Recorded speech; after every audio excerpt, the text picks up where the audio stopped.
Dámy a páni, bratia a sestry, momentálne sa nachádzam pred Teskom v Žiline a zažil som situáciu pred chvíľkou, z ktorej mi ide vybuchnúť hlavu. Ja som tu zaparkoval na nabíjačke od Greenwaya, hej, to je tu.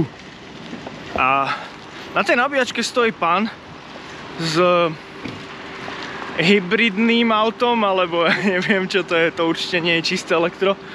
A je to Bavorák, dokonca XP 45E, ja neviem čo to je.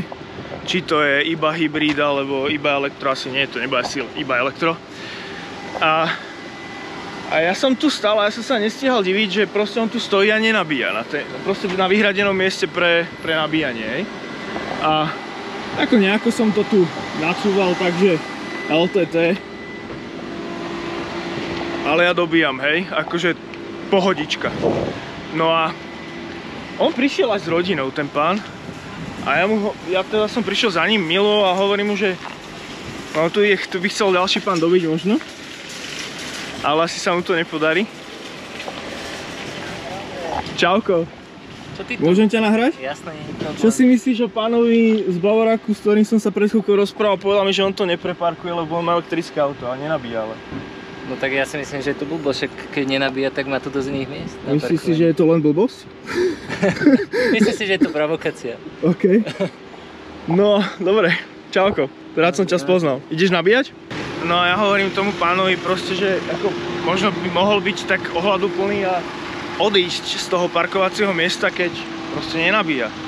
Bolo 11 hodín, 11:22, už som tu predtým bol 10 minút a dobíjal. To znamená, že on tu je minimálne pol hodinu a nedobíja na tom aute. A som hovoril, že či by nebolo proste dobre, keby ho preparkoval inde. A on že nie, lebo on má elektrické auto, on tam môže stať. No, nemôže tam stať, pretože to miesto je vyhradené iba počas nabíjania. Ale proste, keby to spravil niekto, kto to urobí preto, že nevie o tom, hej? Že proste on, ale prepáčte, ja som nevedel, že naozaj to je, že proste tam nemôžem stať dobre. Alebo to niekto spraví ešte naschvál, že ja som tu ten petrolhead a chcem ti tu ukázať, že aký ste vy degeši na tých elektrických, ale aj tomu čiastočne nerozumiem tomu následku, rozumiem tej príčine, ale že tam proste príde človek, ktorý má elektrické auto a nechá to tam a poviete mu, že aby to odišiel, on povie, že nie. Ja nemám ja som zostal ako speechless, ja som mu nedokázal ani argumentovať, lebo proste a s týmto scenárom som proste nepočítal. No on je teraz v Tesku, už asi 20 minút, kľudne tu nakupuje a jeho to netrapí, lebo je tam ešte jedna nabíjačka, môžem ísť niekde inde nabíjať, podľa neho.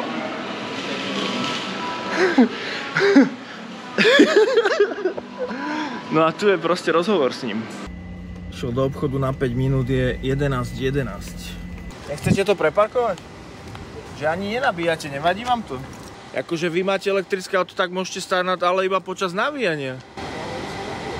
Jako? Tak tam stále budete stať. To nedáva vôbec logiku, pane.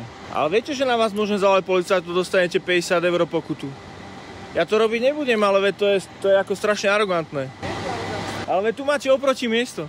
Ale viete, ak tu je my. Ale viete, ja vám ukážem, chcete vidieť niečo, mám ešte tú fotku, čo je arogantné, kresnička sa tu zaparkovala, ja som nemohol akúto auto na nabíjačku. A preto tu stojíte? Nie. A vy ste akože sa pomstili niekomu, kto tu stal predtým? A čo mám, čo ste nemohli zaparkovať? Teda nabiť auto, či ako? Tu čom je problém? No však ale veď niekto môže ďalší prísť a chce nabiť, nie? A kde zaparkuje? Vás to vôbec netrápi? Trápi. Trápi, nie je to tak, že by som sa na to vyťažil. Ide o to, že auto sa nabilo, však príde žena, otvorí auto a uvidíte, no ja som tu 10 minút, už 10 minút nenabíjate a podľa mňa ste ani predtým nenabíjali. Uvidíte, že to auto má nabité, ja neviem, 98% alebo koľko. Však ale preto by ste mali odparkovať. Že to je arogantné voči ako ostatným ľuďom, ktorí by si chceli dobiť auto. Veď tu máte milión voľných miest, prečo práve tu stojíte? Neviem, ako vrajím, nie je to arogantné, lebo aj keď to auto teraz sa nabíjalo, a stále je elektrické a je vyhradené pre elektrické auto, áno? Počas nabíjania je to tam napísané. Ale stávajú to auto, ktoré majú spaľovacie motory, ako nie je arogantné. Majú iba spaľovacie motory, nemajú ani jednu zástačku. A to nie je arrogantné? Takže vy vlastne tým, že stojíte s elektrickým autom na mieste pre nabíjanie elektrických aut, chcete ako keby zdôrazniť to, že tí ostatní, čo mám spalovacie auto, tu stoja tiež a to je arogantné, takže vy urobíte ešte väčšiu aroganciu. Nie je arogancia. Arogancia je presne to, čo neviem, či majú iba spadovacie motory a zastavia tu, lebo tu majú blízko, alebo čo? Vôbec to nedáva zmysel. A k tomu. A skúste mi to teda vysvetliť, aby som to pochopil. No. Ešte raz. Hej. Máme elektrické auto, áno, ktoré je nabité na 98%, dajme tomu, áno. A stojíte na mieste vyhradené na poslednom mieste vyhradené pre nabíjanie a blokujete aj niekoho ďalšieho, ktorý by si chcel nabiť. Na poslednom mieste? Je tu ešte ďalšie miesto, kde sa dá dobiť. Čerpačke.